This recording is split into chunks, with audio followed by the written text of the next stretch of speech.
ខ្ញុំនឹងខ្លាចជាអ្នកដំបងគេបង្អស់ព្រោះខ្ញុំនឹងធ្វើឲ្យពិភពលោកខ្លាចជាកន្លែងដ៏ប្រសើរជាងមុនបើចឹងកូនដឹងទេបើកូនចង់ឲ្យពិភពលោកខ្លាចជាកន្លែងប្រសើរជាងមុនគ្មានវិធីអ្វីល្អជាងការដាំការ៉ុតនោះទេណាកូនណាមិនហើយប៉ាកូនម៉ាក់នឹកបងប្អូនប្រុសស្រីរបស់កូន275នាក់ទៀតយើងកំពុងតែផ្លាស់ប្ដូរពិភពលោកហើយការ៉ុតមួយផ្លែក្នុងពេលតែមួយអរគុណពីពួកវាការដាំការ៉ុតគឺជាការងារថ្លៃថ្នូរណាកូនតែកូនយល់ទេម៉ាក់ចង់និយាយថាជាការល្អហើយដែលកូនមានក្តីសុបិនមិនហើយប៉ុន្តែកូនមិនត្រូវជឿជាក់លើវាពេកទេណាកូនទៅណាបាត់ហើយឲ្យសមុទ្រយើងភ្លៀងបានមិនឆ្លេះយើងទាត់កាហ្វេគូតពួកកូនជាបឯងភ្លៀងឈប់ទៅណាគីដេអនបែតើឯងចង់យ៉ាងម៉េចហ៎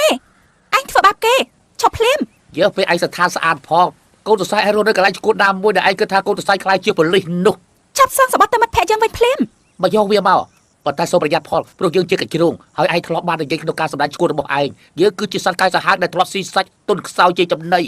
ខ្ញុំបានដឹងច្បាស់ថាវាមាននៅក្នុងដំណរពូជកូនប្រាប់យើងពីអ្វីដែលយើងដឹងដល់វាជាយាមមកបំភ័យខ្ញុំឲ្យសោះគេទេហេទៅឥឡូវនេះហេមើលច្បោះវាចុះវាភ័យខ្លាចហើយយំទៅអាកូនសរសៃដល់តូចអើយឯងមិនដឹងថាត្រូវឈប់ទេអី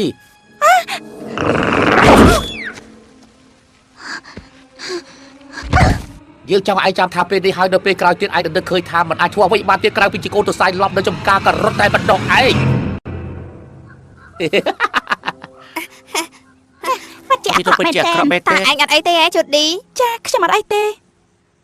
នេះសម្បត្តិរបស់វ៉ាវឯងចុកសម្បត្តិរបស់ពួកយើងបានទេចាណាជូឌីបានហើយថាជីដេអននោះណាមិនដឹងពីអ្វីដែលគេនិយាយឡើយវានិយាយរឿងត្រូវមួយខ្ញុំមិនដឹងពីពេលណាត្រូវបញ្ឈប់ឡើយស្ដាប់ដល់កូនសិស្សទាំងអស់គ្នានៅសូតូប៉ានេះក៏មានអេលីកូស៊ីចំនួន12ក្នុងដែនកំណត់នៃទីក្រុងរបស់ខ្លួនតួយ៉ាងមានដូចជារនាំងទឹកកកដាក់បាន់ព្រៃទឹកភ្លៀងជាដើមហើយអ្នកទាំងអស់គ្នាត្រូវសិក្សាពីប្រព័ន្ធទាំងអស់នេះឲ្យបានច្បាស់លាស់មុនពេលទៅអនុវត្តផ្ទាល់ឬបើពុំមិនជ្រើទេអាចនឹងបាត់បង់ជីវិតត្រូវប្រយុទ្ធនឹងព្យុះខ្សាច់ចាប់ហើយកូនសរសៃអើយកាត់ធ្លាក់ពីកម្ពស់1000 ហ្វីតចាប់ហើយចាប់ហើយក្រត់អញ្ចឹងទៅកអើយចាប់ហើយកូនស្រីអ្នកចំការអើយក៏បានមើលធំណាចាប់ហើយចាប់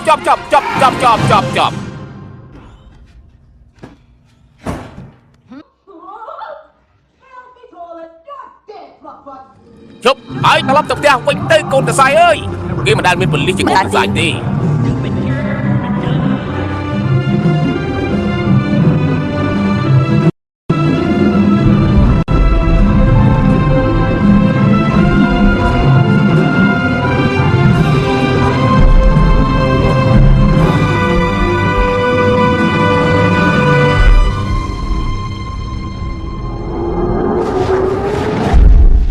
នាចវាយក្រុងសូតូភាខ្ញុំមានមោទនភាពណាស់ដើម្បីប្រកាសថាគម្រោងរួមបញ្ចូលសាររបស់ខ្ញុំបានបង្កើតឲ្យមានសិស្សបញ្ចប់ការសិក្សាដំបូងបង្អស់ពីសាលាប៉ូលីស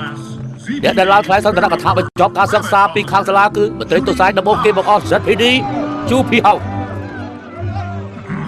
អ្នកត្រូវជំនួយការសូមបំពាក់មេដៃដល់គាត់ផងអរគុណនេះជាមហាកិត្តិយសរបស់ខ្ញុំក្នុងការចាត់តាំងក្បួនជម្រើសការឲ្យក្លាយជាបេះដូងនៃទីក្រុង Zootopus